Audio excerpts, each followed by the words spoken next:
Good morning, everyone watching live on BAM YouTube. Let me know in the comments where you are tuning in from. The Hot Sheet covers what you need to know about the real estate industry in a 24-hour time period. On today's Hot Sheet, I will discuss CoreLogic's home price index, mortgage demand update from the last week, and today is Fed Day. It's also Tuesday, May 2nd, 2023. I am Byron Lazine, and the Hot Sheet starts now.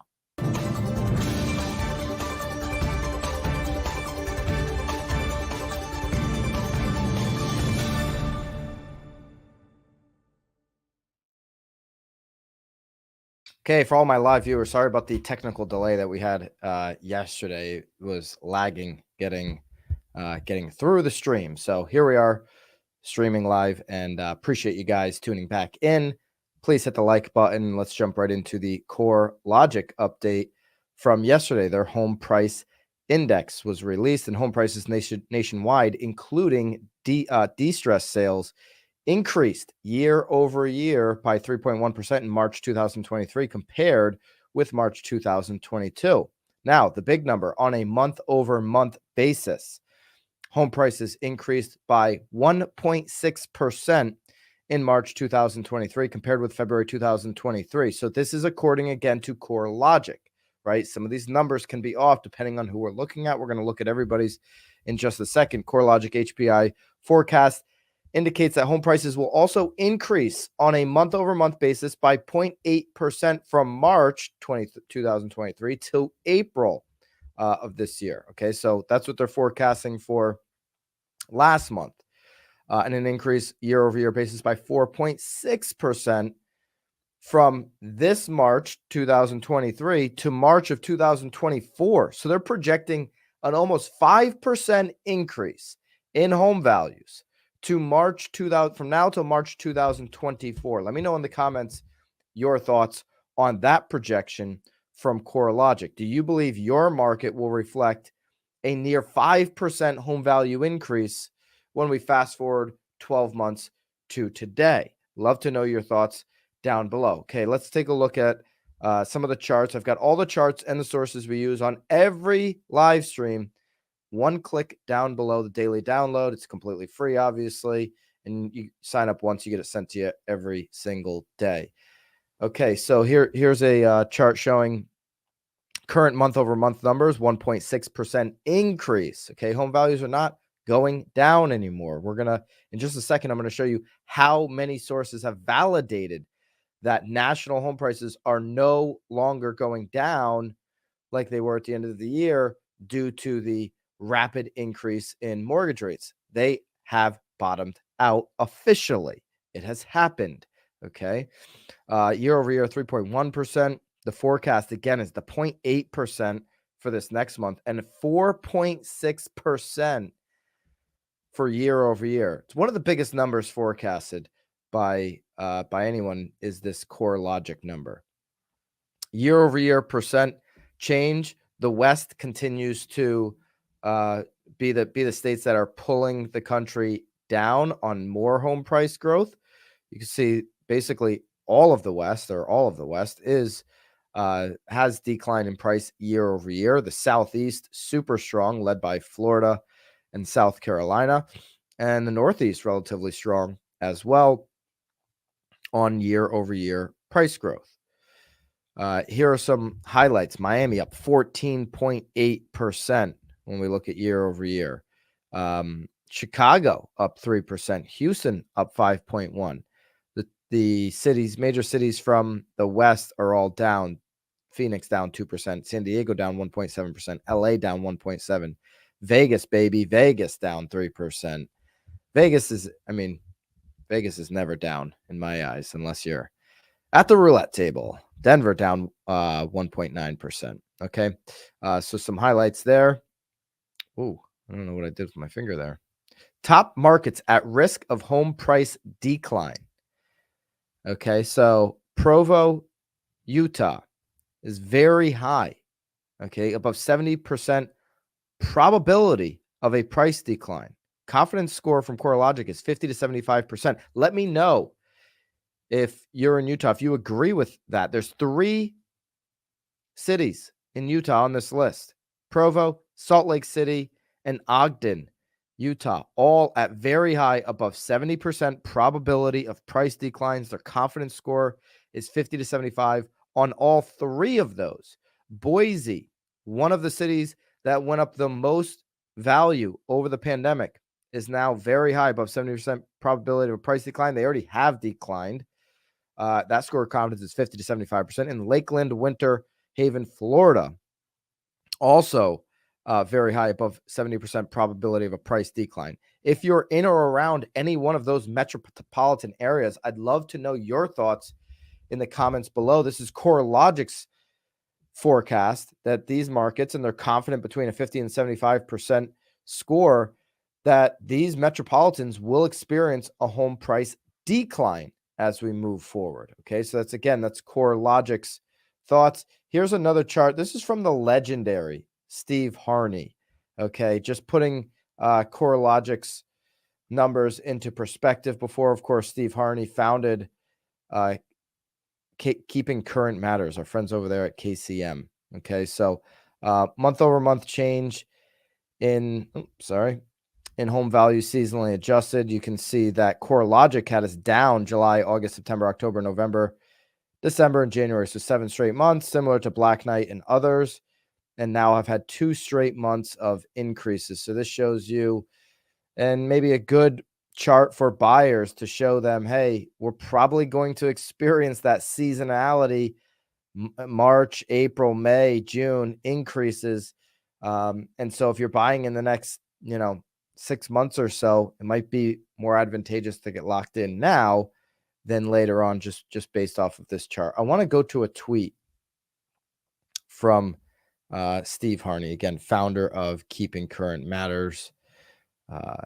He is just, I love Steve. If you never heard Steve talk, big, Northeast guy. He's got the New York accent, and he's just a fun guy, but really brilliant the way he breaks down the market. In the last 10 days, 5 separate home price indexes. We've covered all of these here on the live streams. This is the only live show every single day where you can get your 24-hour look back on housing. We've covered all of these, but he puts it into perspective nicely here on this tweet. In the last 10 days, 5 separate home price index show increases.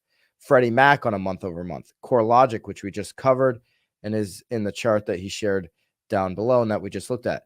FHFA, we covered that last week. Case-Shiller, we covered that earlier. And Fannie Mae. Okay, so there you go. You have validation across the board. And just released today, we have Black Knight jumping in. Okay, in March, a modest bump in home buyer demand combined with a decline in for sale inventory drove up home prices compared to the month prior. So we're going to dig into this a little bit more tomorrow.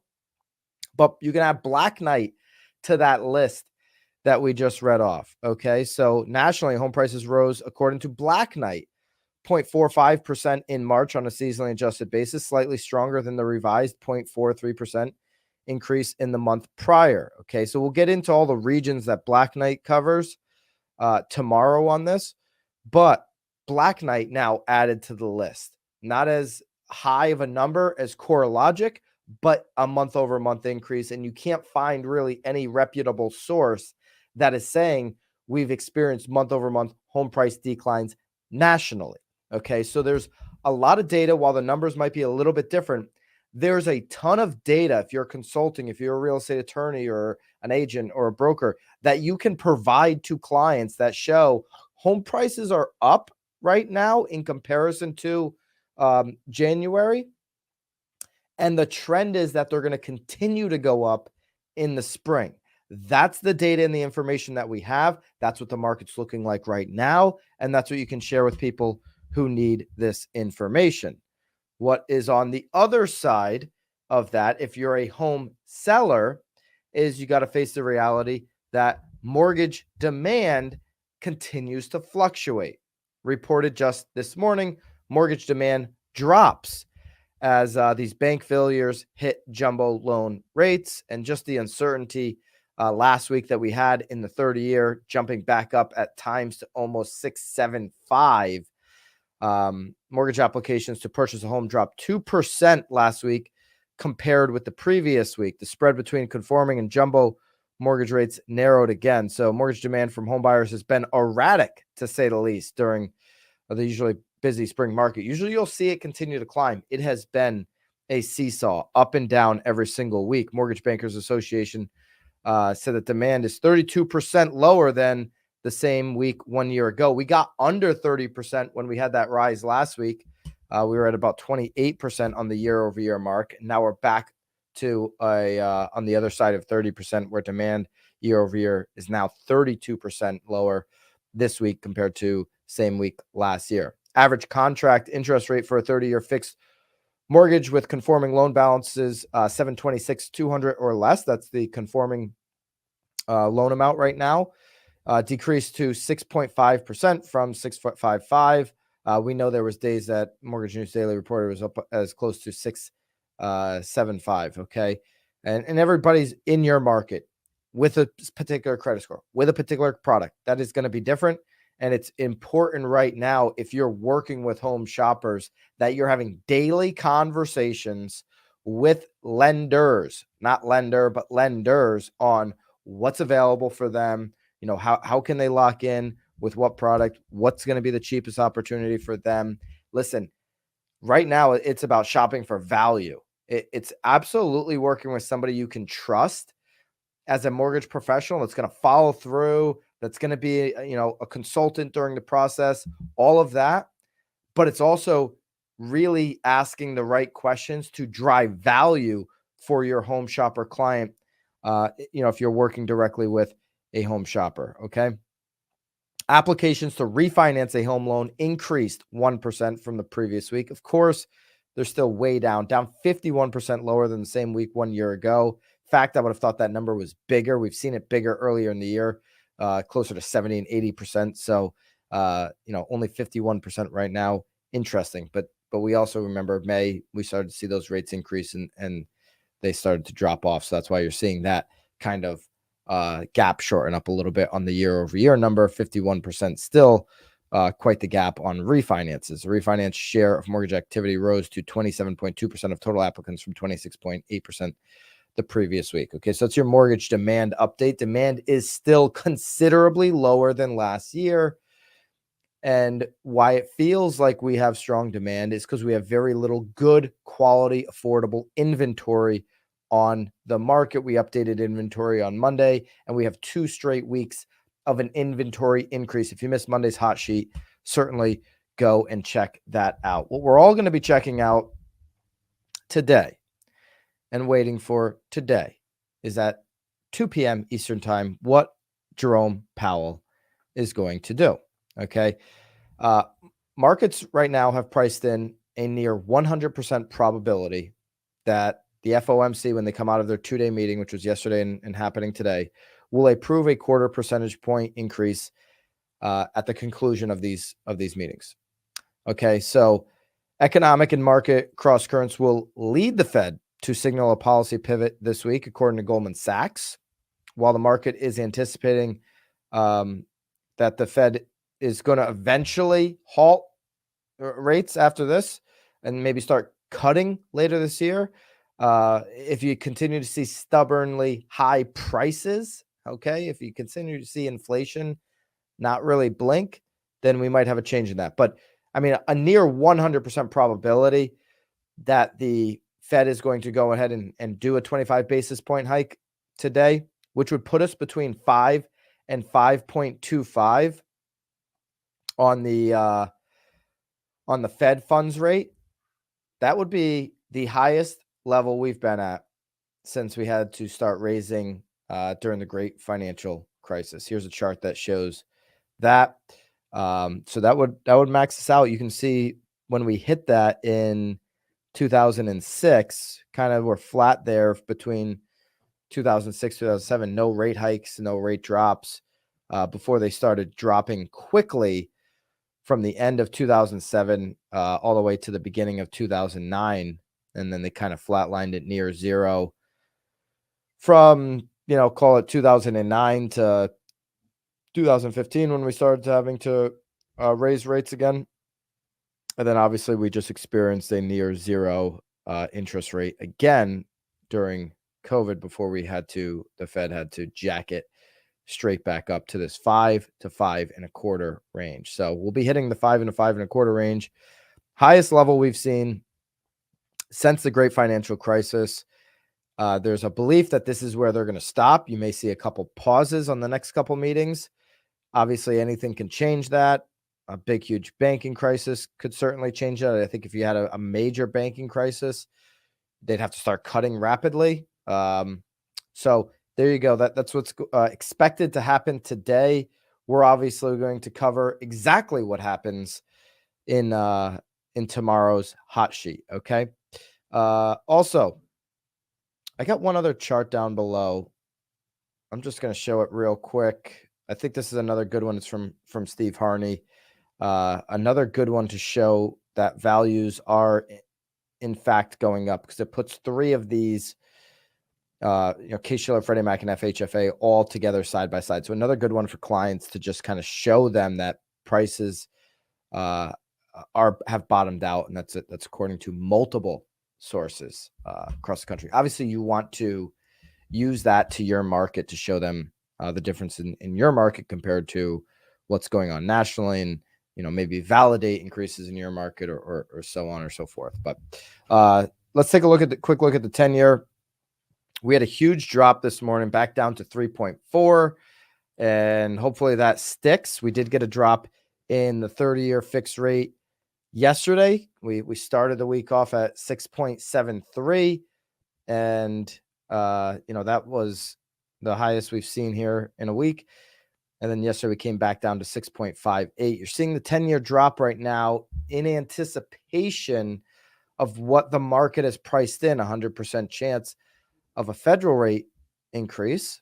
And a lot of times after Jerome Powell talk, you do see the 10-year come down. So, hey, fingers crossed that 10-year will come down a little bit. Maybe we get under 6.5 on the 30-year fixed. Okay, if you're a real estate agent, mortgage professional, or anybody in the real estate business, you want to go subscribe to BAMX down below. It's your real estate marketplace for business, marketing, and social media. BAM is, all our articles remain free. All our ebooks right now are free. All of this content is free. We put out more content than anybody in housing. This is the only daily live show. And, all the content that you even have to pay for out there with legacy media, they're just telling you what to do. Well, BAMX, our subscription, which is basically a coffee a month. So we've not only come out with the best product, but we've come out with the best price. We actually show you how to do everything. We've got courses on here for Instagram, objection handling, scrolling captions, stopping captions is coming up. Live streams in the courses. We've got a Canva 101 with the Canva expert herself, Haley Ingram. Attract clients with video content. All of these courses are uploaded, and you can go ahead and start using the platform, using the private community by hitting the link below, BAMX. Join me over there. Can't wait to get some of your feedback on that. I know so many of you have already signed up, and thank you for that. It's where we're going to be able to take a bunch of this type of content that maybe we can't share on YouTube and shift it over there. So make sure you get into BAMX.